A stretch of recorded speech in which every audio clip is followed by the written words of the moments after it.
Here is our circuit after we've simplified it over there. We have our three inputs, our A, our B, and our C. The A is sent to our AND gate on two different ANDs so that they'll work together. Our B and C are separate, each one going into the AND gate, be paired up with an A.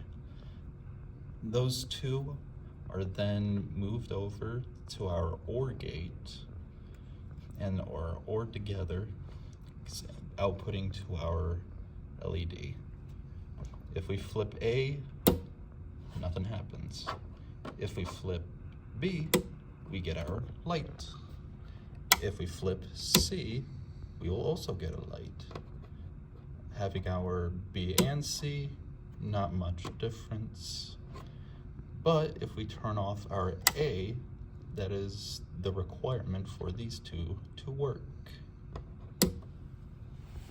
So here's our truth table to prove out that it is if A and B and C are off, you're getting an off output. If A and B are off and C is on, there's still no output.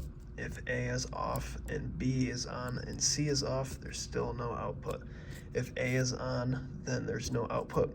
But if A and C are on, output. A and B on, C off, output. And if all three are on, output. And as we will demonstrate one of these right now, as it is A, and C on.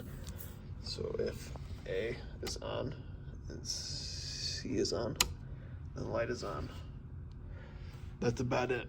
Okay, my name is Ada McGraw.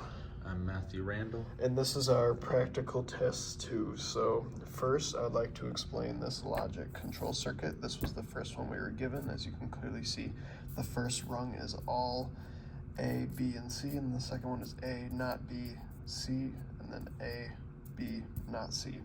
So we did a conversion here to get the A multiplied to B and C, which is reduced down to ABAC.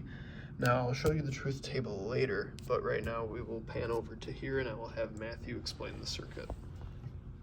Okay, so we did have a bug in our circuit that our professor already signed off on, and we basically have one of our grounds go into our power wire. I believe it was one of these. If it wasn't, it was, I think this black was not connected and it was connected over here. But anyways, it was shorting this out and causing, whenever we flipped one of the switches for this 5-volt LED to dim,